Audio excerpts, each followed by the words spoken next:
Hi, welcome to Ancestry Rose. My name is Sandy, and we've got a very special guest today. I'm really excited to talk about a new book from the Kentucky Genealogical Society. I've got it right here. It is fabulous. I have been spending the past 2 weeks reading this book, but researching along with this book. It's called Kentucky and Its Kin, and it's an in-depth guide to genealogical resources. It's fabulous in so many ways that we have a special guest with us to help explain what this book does for us and how we can use it. So if you are a new to genealogy or an experienced genealogist or a pro genealogist, this book is for everybody.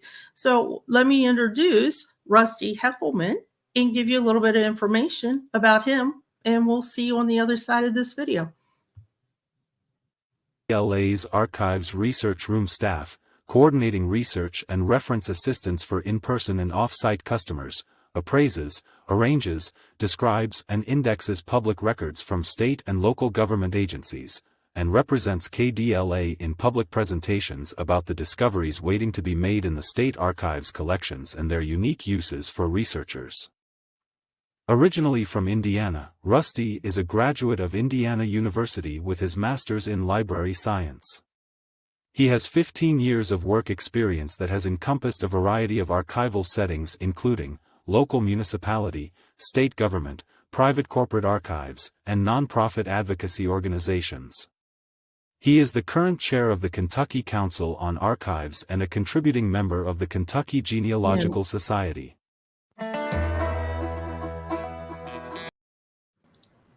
Hi, Rusty. Thanks for joining us today. Hey, Sandy. Glad I could. I'm really excited because Rusty is also an archivist. So along with helping us understand this book, he's going to also tell us a little bit about what an archivist does. And we were talking before the webcast too, as all of you know, COVID was a thing, and we were talking about how they were managing all kind of archives around the country and probably the world were managing requests. If you had requests that they needed to photocopy or get out to you. So it's a fascinating job. And what is an archivist, Rusty? I suppose the textbook definition would be it's any information professional who is engaged in the identification, collection, processing, arrangement, and making accessible of records of enduring value. I always compare it more to a librarian because I feel like that's people's more relatable experience, where a librarian is working with published records on kind of a larger scale. Archivists instead are dealing with records that are uniquely produced, primary records that are very rare just by their nature, but have typically historical value, which makes them why we want to preserve them and continue to make them accessible for people. It's really interesting. I did a webcast recently with someone who went and dug through a lot of divorce records right after the Civil War. And she was talking about how it's a dusty job. You go in and you dig through a lot of papers. Sometimes you're in the right container, sometimes you're not. But she gave this opinion or this view that a general archives is just rows and rows of stored documents, folders, files. Is that pretty much accurate? Yeah, for sure. Like for my repository, the Kentucky Department for Library and Archives, our third floor is dedicated storage for original archival records. So the entire third floor is it's like a large warehouse where it's exactly as described. It's rows and rows of, I think it's like 8 bays each column, and the columns might be 20 for each row. I don't know how many rows there are off the top of my head, or how many cubic feet of storage we have, but it's significant. And that's part of how, like your friend that you mentioned might wind up in the wrong box. As much as we attempt to describe and identify the records, it really is kind of like a treasure hunt where you will likely, if you ever engage with original records research, be prepared to go through multiple boxes of records. And I should point out too that you're here to discuss with us the Kentucky and its Kin book because you're also a member of the Kentucky Genealogical Society. And they have been a guest on our webcast before, but let me show you guys a little bit about the Kentucky Genealogical Society because they are the ones that are bringing this book to us. I've dropped the link also in the chat on how you can purchase this book, as well as down in the description below. So let's talk a little bit about them. I will tell you, I'm a member too. I love them. I have been able to go to them with really difficult, challenging questions for research, and I have always come back with an answer. So it's been really, really great. They are a nonprofit organization. They are celebrating their 50th year this year. And what I love about it is that they do help everybody who might not be in Kentucky as well. They are around the globe. They work remotely. They have a lot of volunteers to help bring their programs together. And when I talk about programs, one of my favorites is without a doubt the Front Porch Talks. They happen every month and there's a different topic. I know coming up in I believe September, October, there's going to be a DNA topic, but there's also going to be a topic on Irish coming as well to Kentucky. The Front Porch Talks really are truly what they sound like. You're there and you join like-minded researchers, and if you have questions, you can all join together and ask questions and get answers. Their learning library is probably worth the price of admission into the society, which is very reasonable price. It's price per year, and it's very reasonable.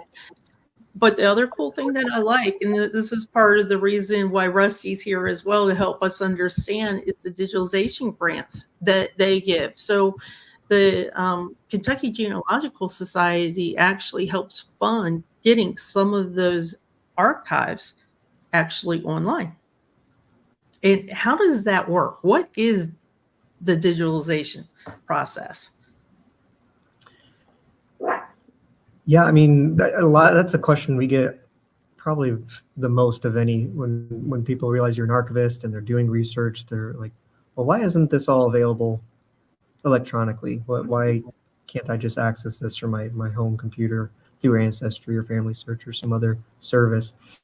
And I wish I could take them up to that third floor and just show them the scale of records that we're dealing with. It's not a single publication or book on a shelf. It's one box that might have 100 cases of civil dispute in them, and that's just for one given year or month, depending on the county, especially if you're looking at Jefferson or Fayette County, one of our larger counties in Kentucky.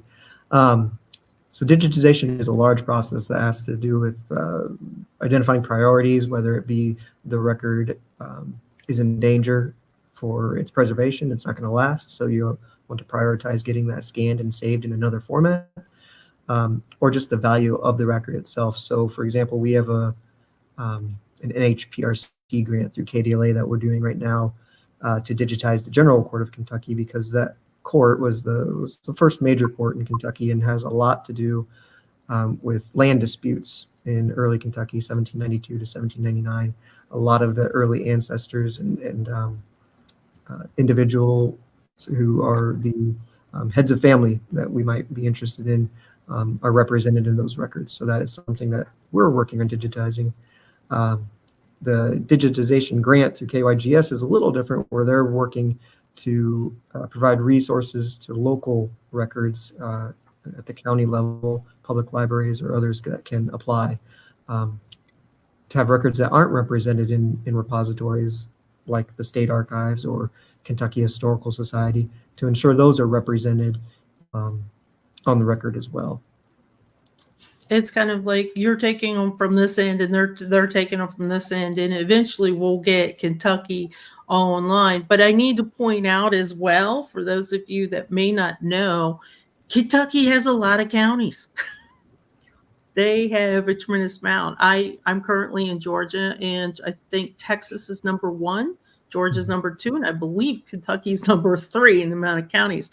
And I can tell you, just sitting in Georgia, we have a lot of counties. So if we're looking at Kentucky, They're chopped up and they're a lot. And when we talk about Appalachia, for those that are watching specifically because of Appalachia, you're basically going to take a lot of the east coast of Kentucky and consider that Appalachia. But when we talk about Appalachia states, we tend to kind of hug them and bring all of their counties and all of their work in.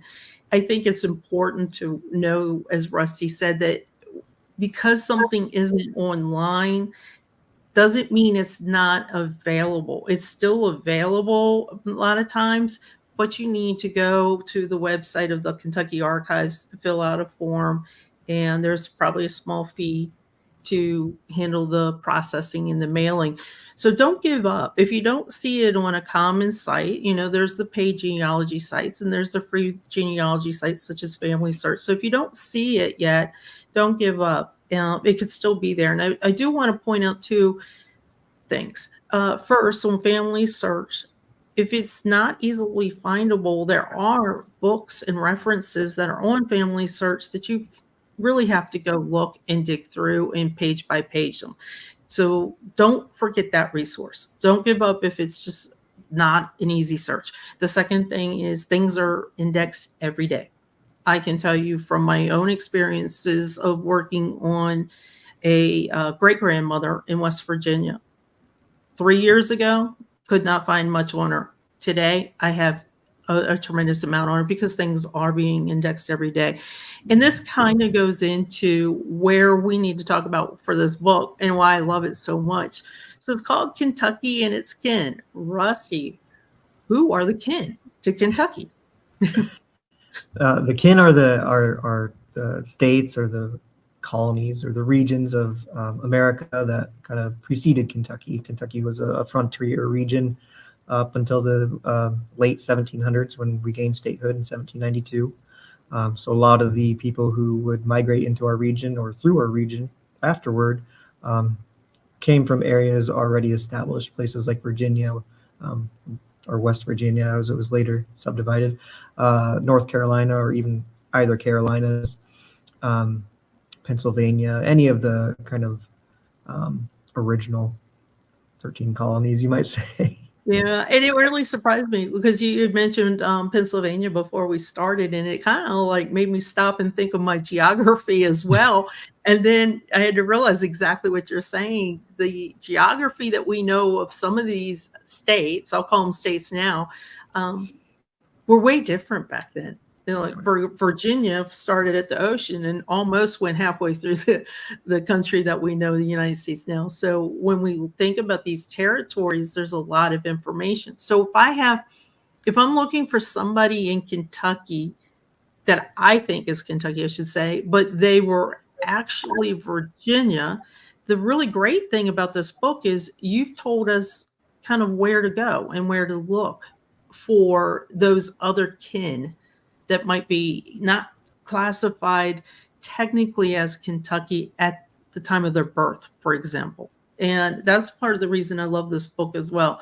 So I want everybody kind of think about Kentucky and then the surrounding areas, especially when we were talking about the colonies, because those were large territories. They weren't the states that we know them today. And I think that's where this book starts for its in-depth research. And I think there's some good case studies presented by the authors. A lot of times the authors are speaking specifically about an institution and their particular records, but they're using case studies from those records. And one that comes to mind is someone that's speaking about Ancestry in, I think it's Mason County.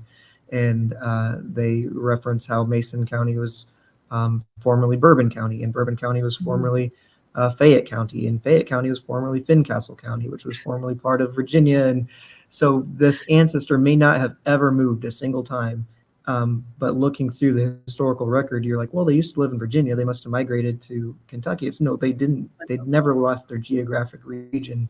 It's just that region was classified and called different things throughout the time period they lived in it.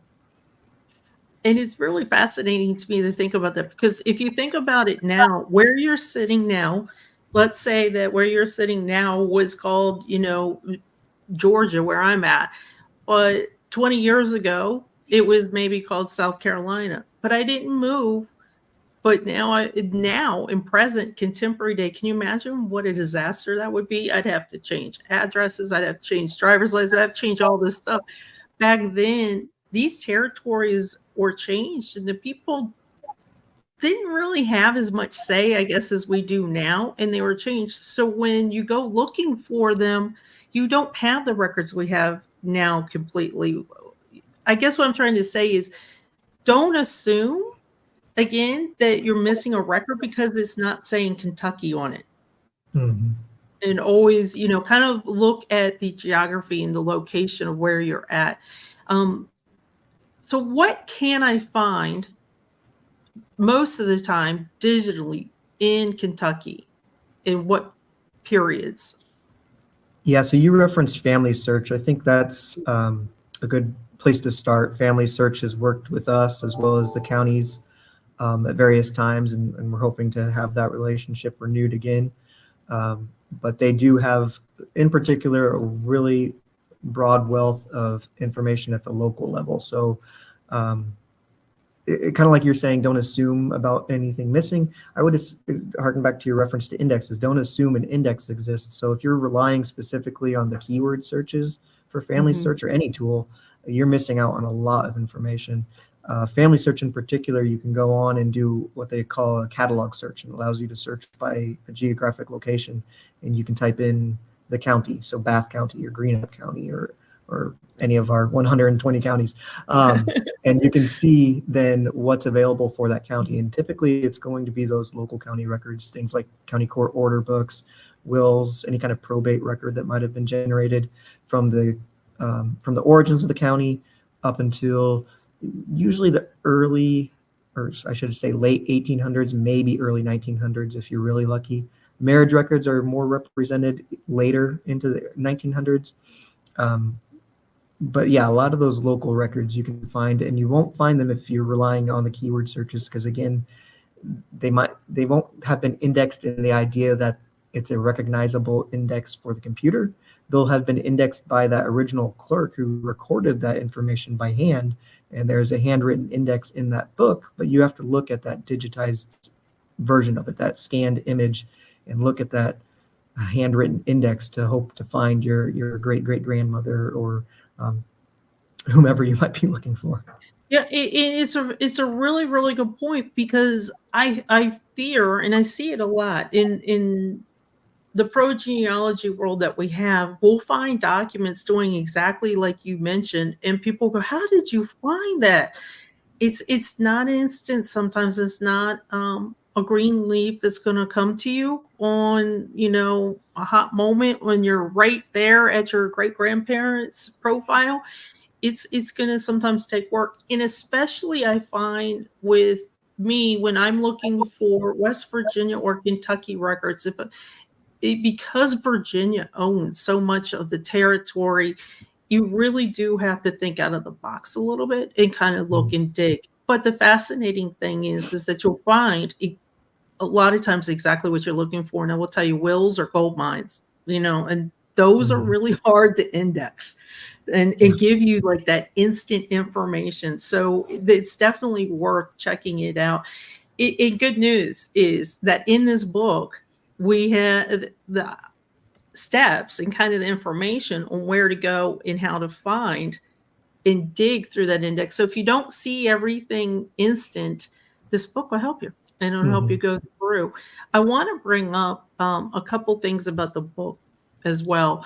So I think it was created and correct me if I'm wrong, but from my perspective, I think it was created to help me understand not only the state of Kentucky, but the changes that have occurred.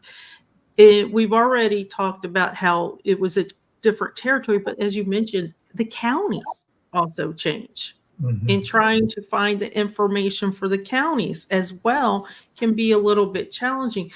I have found that even as a pro-genealogist, this book taught me a couple tricks. And the tricks that it taught me was very easily indexed at the very beginning. I'm going to see if I can bring this up real quick.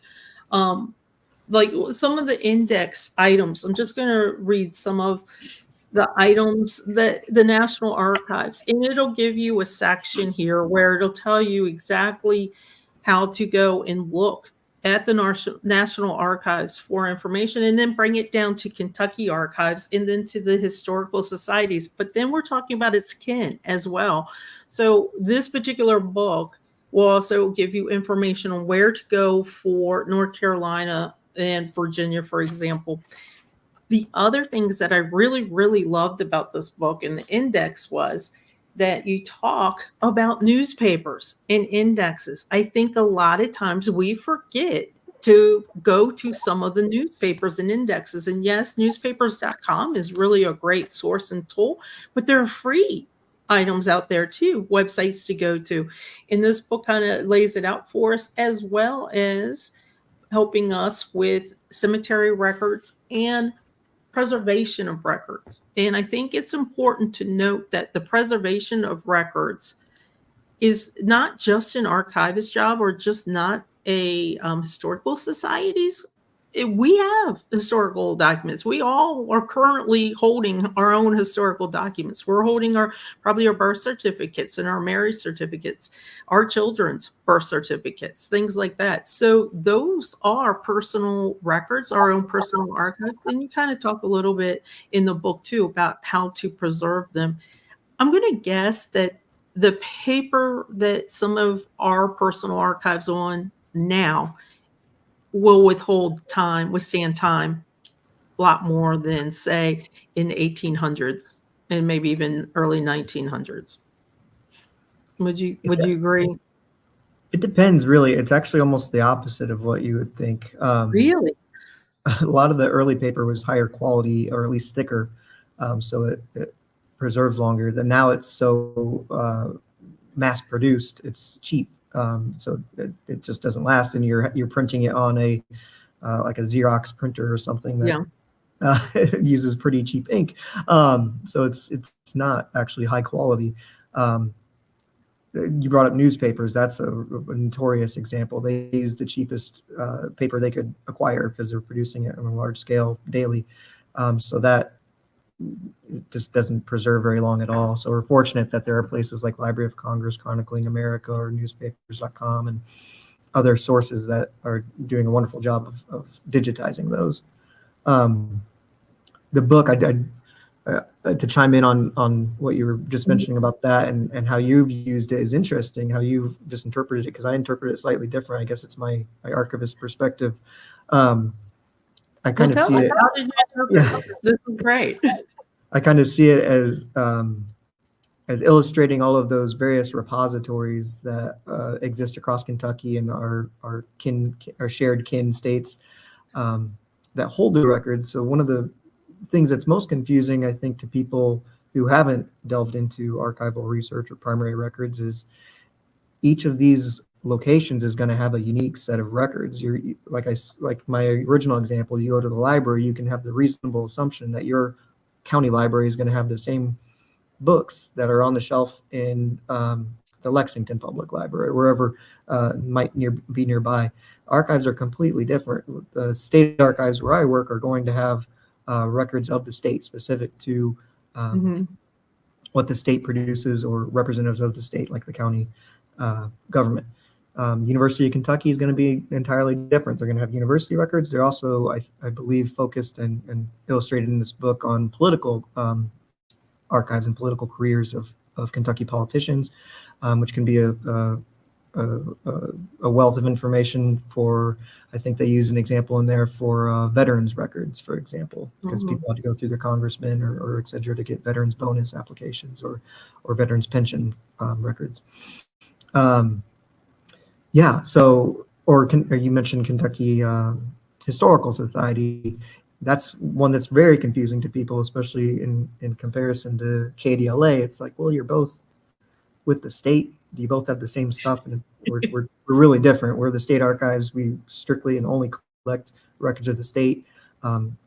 Historical Society, though, collects records of individuals of the state. So those family Bibles that you might have in your attic or that get passed down to you, those would be a welcome addition to the Kentucky Historical Society if you don't feel like your family can preserve them and make sure that they're kept adequately. that's something that they would be interested in collecting, while we as the state, because it wasn't produced by an agent of the state, would probably not.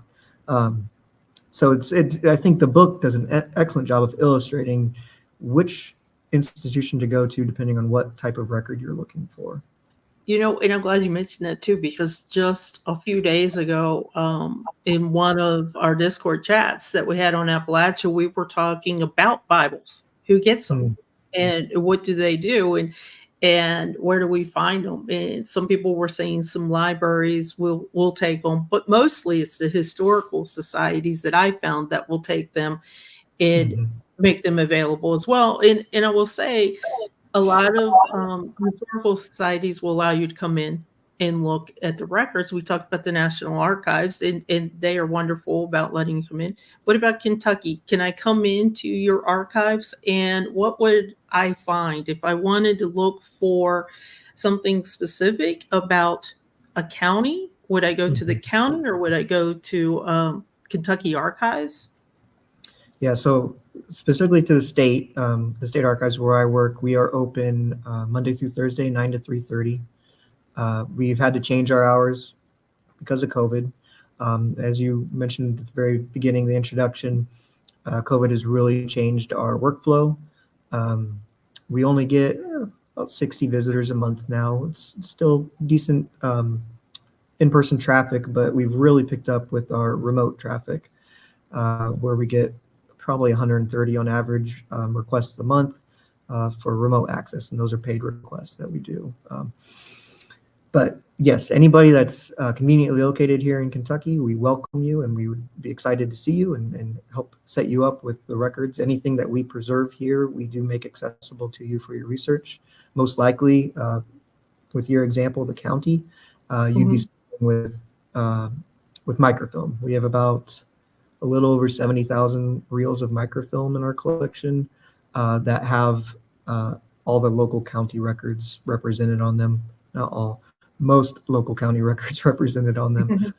Things like marriages, wills, deeds, tax lists, other probate, county court order books. I've mentioned that earlier. If you're not familiar with them, it's a really invaluable source. The county court in Kentucky had jurisdiction over probate. So if your ancestor died and tested without a will, you'd still want to look at those county court order books, because they would have had to oversee administration of the estate. You can find things that might get overlooked pretty easily. I see there's someone asking about location. Yeah. We are in Frankfort. So we're close to the Capitol, kind of on a hill overlooking it. At our address is 300 Coffee Tree Lane, Coffee Tree Road. Sorry, I drive here every day. I don't have to look up the address too often. That's kind of once you get the pattern, you kind of forget the roads and the turns. Your car knows what to do, and it's free. It's free to go into the archives, right? It's absolutely free. While you do have to pay for remote access, that's an at charge. So it's basically covering our costs for reproduction of the item to deliver to you and our time to look it up. But otherwise, if you want to come here and do that part yourself, or you want to look it up yourself and spend that time, we're happy to assist you, set you up with that microfilm. If you make it deep enough into the research process, we'll bring down original records for you to leaf through. That's typically going to be judicial records. So we are a little bit unique in terms of state archives. While state archives, for the most part, will retain records of the state, that's typically going to be the executive branch, the various agencies like ourselves that exist in administering to the affairs of the state and its citizens. Kentucky is unique in that we also collect the records of the judicial branch. So all of the various courts throughout Kentucky's history, which there's a plethora of them, typically those records are preserved in their original records here at the state archives, and that's what make up the majority of our third floor. So if you're looking for a divorce from 1901 or something, most likely we're going to have that original civil case in it. If you're lucky, it might have depositions of the various parties that talk about the character of the individual, just really unique insight that you're not going to find in any other source. Very So- much so. If you are anywhere interested in researching your family, or if you are anywhere interested in researching a particular, I like to say, time frame and location, in post-Civil War is a really good time frame, because a lot of couples were separated and apart for a long time and things happen. Reading the divorce cases has been something that is fairly new to me, that I'm fascinated by how much information that I can find from them. And I'm also kind of fascinated to see that back then is kind of like now. Things don't change between relationships too much. But Rusty's so right. If you go into some of the court records, even if it's a land dispute or anything like that, it's fascinating to read this. And I know that I've got a couple people that are in chat that work with trying to maintain family cemeteries that are basically, if they don't maintain them, they're going to go away. But these are kind of land boundary discussions as well. And a lot of times you'll find those in court cases and court documents. It is just a gold mine. It really is a gold mine. Do we need to bring our white gloves? Are the papers really fragile? No. If you do wind up working with an original, we provide gloves. Mostly gloves are provided at this point just for your personal preference. If you don't want to get the dust from the 1800s on you, we welcome you to use the gloves. But for the most part, we actually recommend not using gloves. Well, yes, your oil and residue on the paper will lead to some deterioration. You lose some dexterity when you're using a glove, so you're more likely to rip or accidentally damage an original record. The only time where you are required to use a glove is if you are using a photograph or some type of audiovisual format, because of the type of record that is. You're posing much more of a risk to that record with your bare hands. That's a good tip. I never thought about it. So it's the rips and the tears that we would do more damage to. Absolutely. We have another question, and I'm glad that you brought this question up, because hold on a second, Pam. I have got a screen I want to show you. So a couple different items that are in this book, and it has this wonderful chart. And there's on screen as well. I'll hide my face a little bit. This chart has every county in Kentucky, and it lists out specific records and the dates that your archives has them. Or is this your archives, or is this county archives that we're talking about? That's the state archives. So that's an inventory that we put together here. It's on our website, but they also reproduced it in this book. And it's just our kind of like 6 or 7, I can't remember how many categories of kind of most frequently used types of resources. So that's not exhaustive of what we have, but it is a good place to start. It's specific to Montgomery County, I don't know off the top of my mind. Let's see. But it brings up a good example. You've mentioned Civil War and post-Civil War research. If you're doing pre-Civil War research, you might find significant gaps in county records, and that's a result of damage that occurred during that conflict. There were several invasions of Kentucky, and there were just several kind of lack of oversight of records. So as a result of fire damage and other things at various courthouses, lots of records were lost. So there are gaps in Kentucky's history because of that. I was going to say, if anybody is searching in Appalachia for, pre-Civil War, Civil War time frame, we've all heard the stories, the burned out courthouses. So, it's kind of the same. So for Montgomery County lost some old deed books. And I guess what this has, Pam, I'm looking at Montgomery County in the book itself.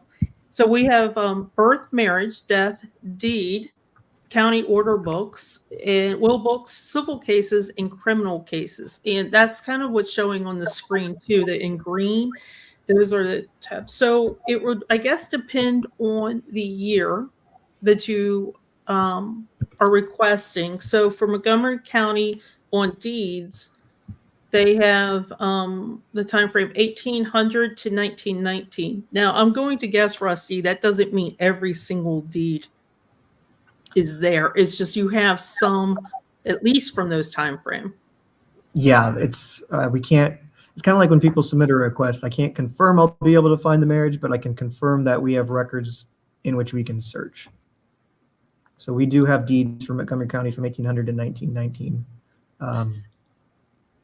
And if I want to search, if I like, say I'm in California, or a gentleman in Texas, or a group in Ireland, and I want to search I want to find, a particular deed from Montgomery County during that time frame, is that when I would contact you through the website and see if you could find what I was looking for and provide the details? Yeah, that would be in a case if it's something that you can't visit us in person. Well, one, if you could visit us in person, you can reach out to confirm we've got a record, or at least a record group that you could search, and you can schedule an appointment with us. It's not required, but we encourage it. That way, if you're driving from a long distance, we can save you a trip. If you're just not able to visit us in person for whatever reason, then yeah, through our website, you can submit a request. We get those pretty much the same day that they're submitted, and we begin work on those fairly immediately. Our turnaround's pretty quick. At least within 2 weeks, we'll get a reply to you, whether it be, no, we couldn't find anything. Do you have other information that we could use to kind of expand the parameters of our search? Or yes, here's the record, and we can deliver it to you by email, electronic scans, or as copies through the mail. That's great. That's really great.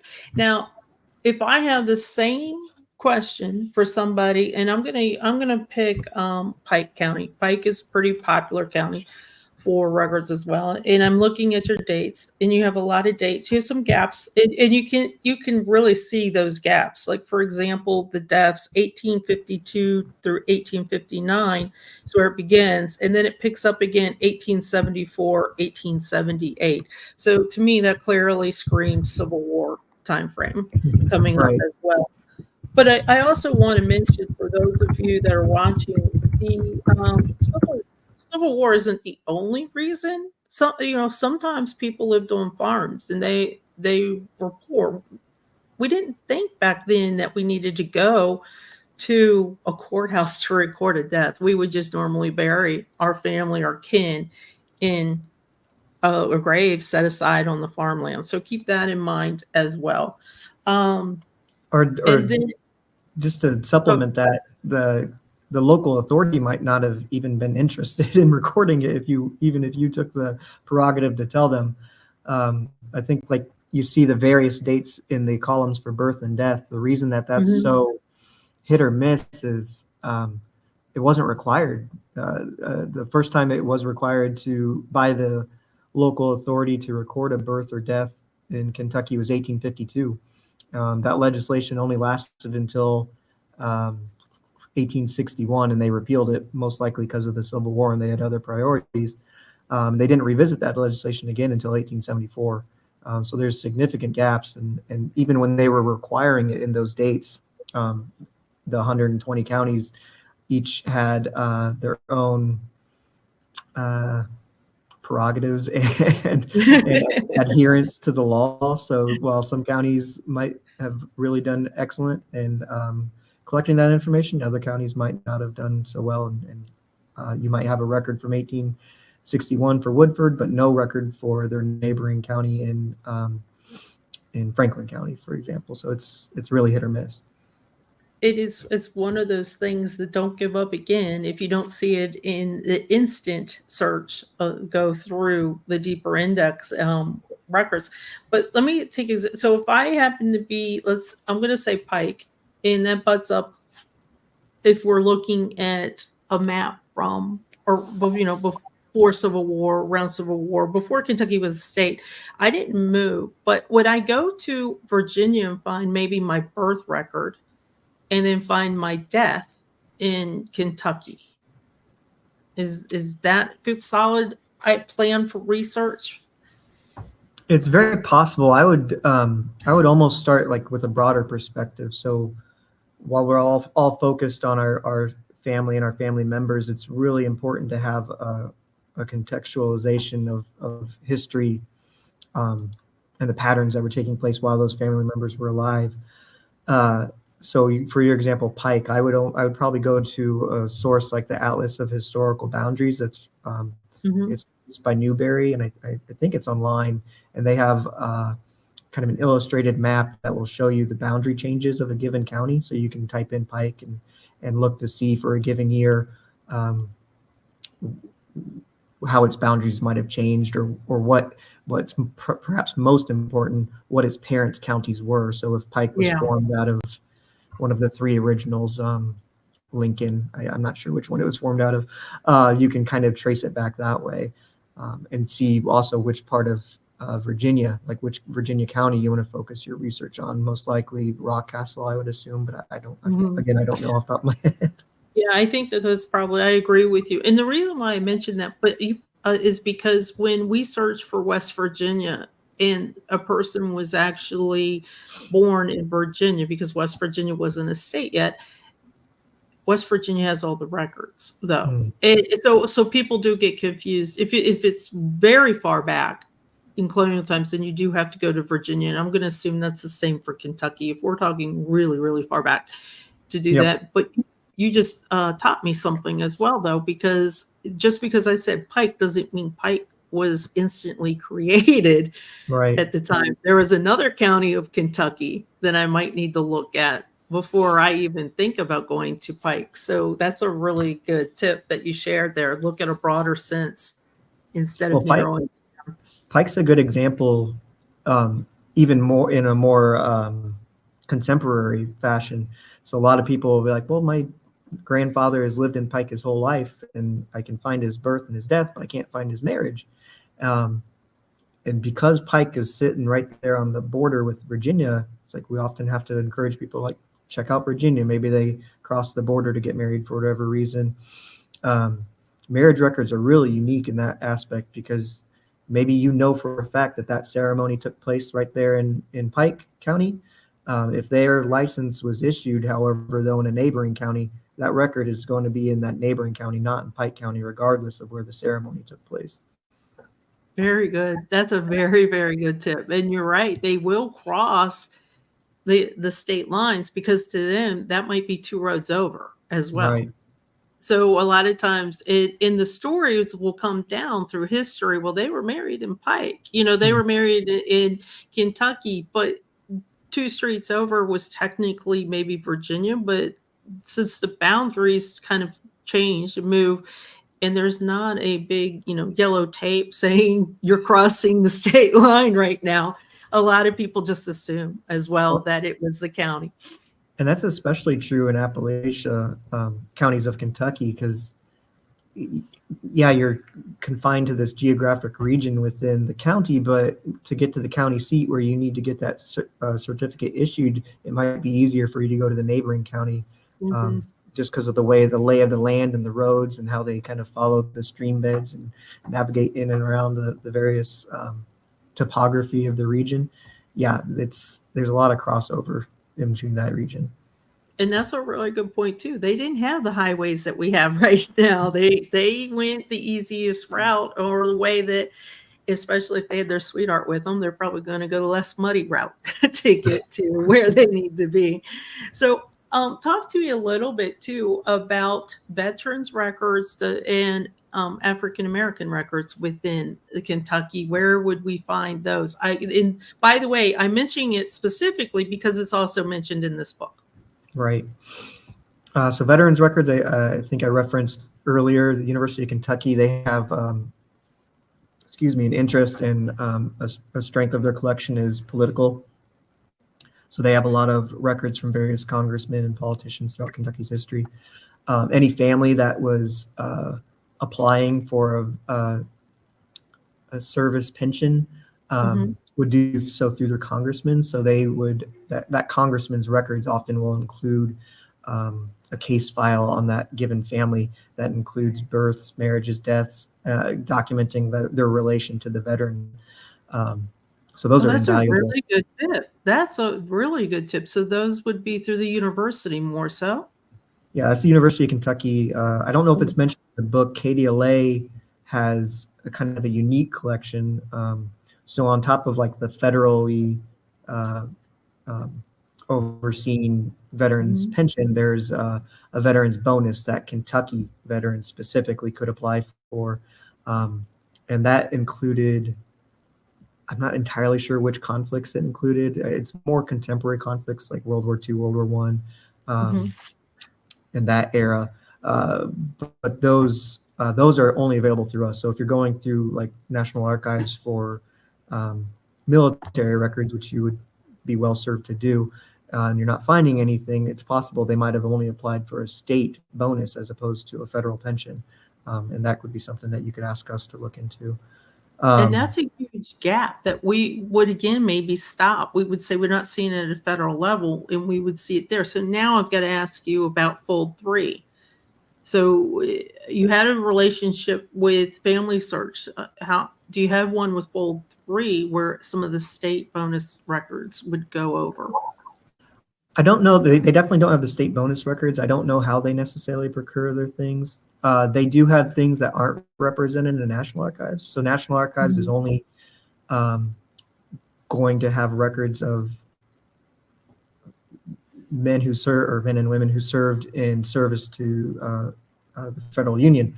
In Kentucky state case, that precludes anyone who served in the Confederacy. So that's, again, another state level record that we would have. We have Confederate service record histories for Kentucky veterans that aren't represented in the National Archives.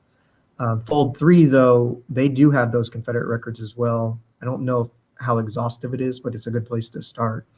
And you can kind of see very similar. They're very similar in the Union records in that they have like a a service record history that kind of documents where they were mustered or where they volunteered and what battles or engagements they served in, and etc. That's kind of fascinating too, because as we know, Kentucky was part of the Civil War, a lot of wars as well, and I do go to Fold 3 quite often, and I do come up with a dead end. So I'm thinking now I need to backtrack and look more at Kentucky itself instead of a general database to try and find information. So if I'm going to look, I just want to recap, if I'm going to look for those service records for those bonuses that Kentucky gave out, I would go to you at the Kentucky State Archives. But what would I find again at the university? That would be commissions and things like that. The university has, National Archives should have it as well, but in either case, you go to the National Archives, and I think they even have dedicated forms to submit for military service records. In addition to military service records, the individual or their family members could apply for pension benefits as a result of their service. And those pension applications are available, again, through National Archives or through University of Kentucky. I believe that they have some included in their congressman papers. Okay, and then the second part of that question, the African American records. I noticed that those are referenced as well in the book. And what type of records would I find based on that cultural group? Would I find them at a county level more, or would I find it at the state archives where you're located? Yeah, again, kind of like I mentioned with the understanding the context of the history. So it's really important to know what period you're looking at for a particular person of African ancestry. Because if it was pre-Civil War, you're most likely looking through slavery records, I guess. Different lens. You're looking at an enslaved person, and you're looking at who the enslaver was as opposed to who the enslaved. So you might know their name, but you need to know the name of the person who owned them as property, because that's the way the records would have been created for that individual as opposed to the person who was the property.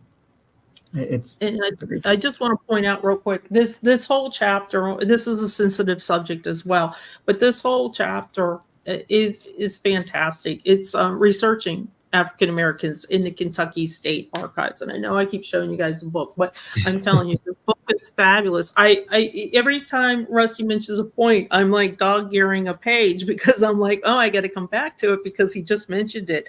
But I do love that you have a lot of detailed information. So you are working on genealogy, and I will mention the website WikiTree. We do have a U.S. Black Heritage Project that does a lot of work on trying to document the freed slaves as well as trying to give them names. So I appreciate that you have that information in here as well. So if that is something that you're trying to research, this book has it all. It really does. So we've talked about the veterans. We've talked about our own ancestors. We've talked about the African Americans as well. And we've also talked about how to find this information. Which location are you going to go to? Is it digitized? Is it not? And we've also talked about something that I love about Kentucky. It's kin. So as well throughout there. Do we leave something out? Did we cover the main parts of the book? Do you think? I think you touched upon a lot of the big features. Yeah, it's really revisits the origins of the Kentucky Genealogical Society. I think that's important to note. It's been an organization for 50 years, so it harkens back to the reasons why it was originally organized and the institutions that help support its mission in assisting people in finding their ancestral roots and their backgrounds. So I encourage everybody to check out. I love about the organization, again, the front porches are great, but everybody is searching for something. If you're part of this group, you've got two things about you, and everybody does. So if you're part of this group, you're searching for something, or you know something, or you know how to help someone. So, and that's what I find from these members with the Kentucky Genealogy Society, very open. And I remember I put in a request for a friend, and I think he was actually looking for divorce records. This was about a year ago, and instantly I got information back. Now, I'm not saying it's always instant, but it was pretty quick, and it was fabulous. It was spot on. It was great, and I would have not known where to go if I didn't have the resource that they have. I will tell you, they do have a yearly membership fee that is very, very extremely affordable. It is probably one of the lowest fees that I have seen for any historical or genealogical society. But what you get for that is amazing. What you get the research help, you get webcasts that they have a yearly seminar, you get the research libraries that they have as well.